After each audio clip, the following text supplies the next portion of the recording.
የመንገድ መሰረተ ልማት ችግር በህብረተሰቡ ማህበራዊ መስተጋብሮች ላይ የሚያሳድረውን አሉታዊ ተጽዕኖ ለመፍታት እየሰራ መሆኑን የደቡብ ኢትዮጵያ ክልል ገጠር መንገድ ባለስልጣን ገለጸ። የህብረተሰቡን መሰረታዊ የልማት ፍላጎቶችንና የመልካም አስተዳደር ጥያቄዎችን ደረጃ በደረጃ እየፈታ መሆኑን የወላይታ ዞን አስተዳደር አስታውቋል። ከዚህ ቀደም አገልግሎት እየሰጠ ለረጅም ዓመታት የተቋረጠው ከጉኑኑ ሐሙስ እስከ ዛምኔናሬ የሚዘልቀው የመንገድ ጥገና ስራ ተጀምሯል። ለተገኝ ሰይፉ ዘገባ ሂሩት የመሩ። ከዛሬ 17 ዓመት በፊት በዩራፕ መንገድ ስራ ድርጅት ተሰርቶ አገልግሎት እየሰጠ መቆየቱ የሚነገረው ከጉኑኑ ሐሙስ እስከ ኮይሻናሬ ድረስ የሚወስደው መንገድ ድርጅቱ ቁጥጥርና ክትትል ባለማድረጉ ምክንያት በመበላሸቱ ወላድ እናቶች ወደ ጤና ተቋማት የሚመጡበት አርሶ አደሮችና ሌሎች ማህበራዊና ኢኮኖሚያዊ ጉዳዮች ሁሉ ለችግር ተዳርገው ቆይተዋል። ችግሩ ከወረዳውና ከዞኑ አቅም በላይ በመሆኑ በአሁኑ ሰዓት በክልል ገጠር መንገዶች ባለስልጣን ጥያቄያቸው ተሰምቶ ምላሽ አግኝቷል። ለኛ ብዙ ጊዜ ጩኸት ለመንግስት አካላትና ለድርጅቱ ሁሉ ሲናቀርብ የቆየንበት ታላቁ እንግዲህ ራዕይ ነበር። ዛሬ በክንውን ላይ እንድተገበር እግዚአብሔር ስላበቃን እናመሰግናለን።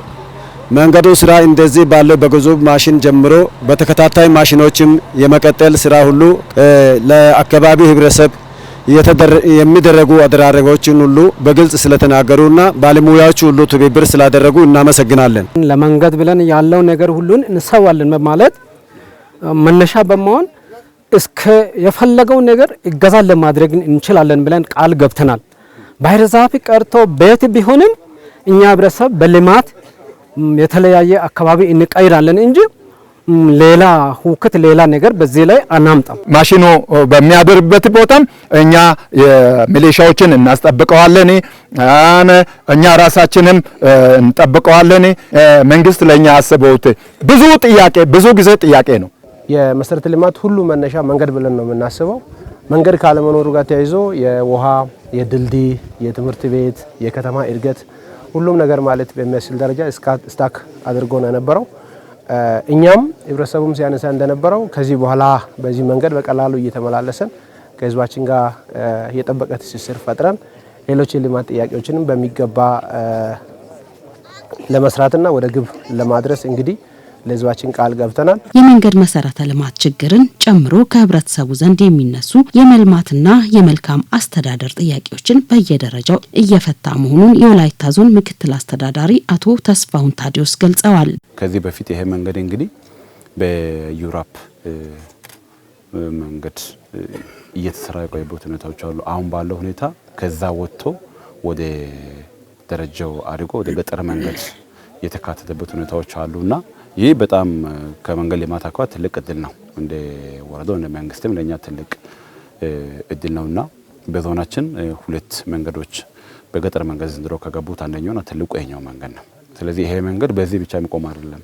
ከኪንዶ ኮሻ ጋርም የሚያገናኝ መንገድ ነው።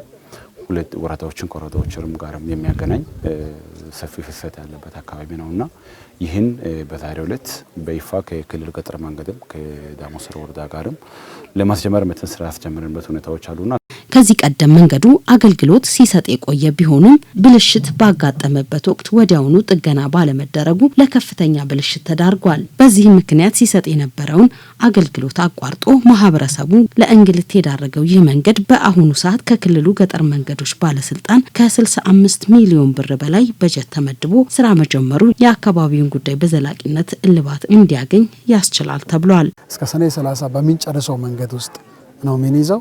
መለስተኛ ድልድዮቹ፣ ቱቦቹ፣ መንገድ ላይ ዳምፕ የሚደረገው ነገር ሁሉ 15 ኪሎ ሜትሩን ከዚህ ሜዳማ በሆኑ ቦታዎችም ለኛ የሚሰራው ስታንዳርድ ስላለ በዛው ስታንዳርድ ብሩን እስቲሜት ሲናረግ ከ65 ሚሊዮን በላይ ብር ነው የሚፈጀው። ያው የሚገቡ ማሽኖችም ከባድ ናቸው። አብዛኞቹ ማሽኖች በክራይ ስለሚገቡ በዛው ልክ ነው የነዳጅ ዋጋው በዛው ልክ ስለጨመረ ከ65 ሚሊዮን በላይ ብር ነው የሚፈጀው።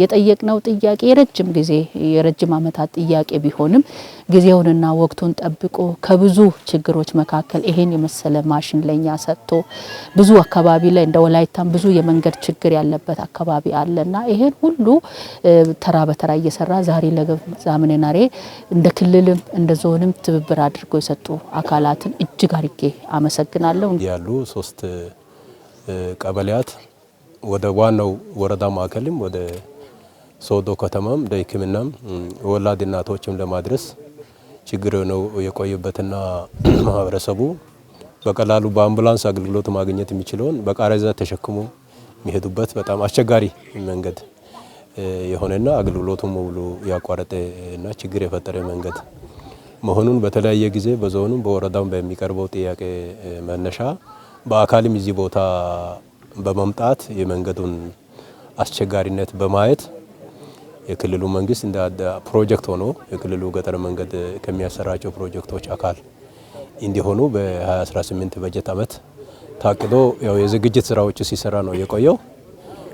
አሁን ዛሬ ላይ ያው መሬት ላይ በይፋ ፕሮጀክቱን ለማስጀመር ነው እዚህ ቦታ ላይ የተገኘ ነው።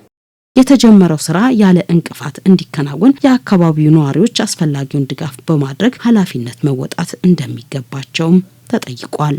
በቀጣይነት በሁሉም አካባቢ የተጀመሩ ልማቶቹ በዚህ መልክ ህዝቡ በመንግስት ጎን ቆሞ መንግስትም ከህዝብ ጋር እጅና ጓንት ሆኖ በጋራ ልማቶቹን እየሰራን ምላሾቹን እየሰጠን የምንልበት ሁኔታዎች ይኖራሉና በዚህ ብቻ የሚበቃም አይደለም። ሌሎች ተጨማሪ ጥያቄዎችም በዚህ መልክ ከዚህ አካባቢ እየቀረበ ያለበት ሁኔታዎች አሉና ይሄን በጋራ እየፈተነ የምንሄድ መሆናችንን በአጭሩ ለመግለጽ ፈልጋለሁ።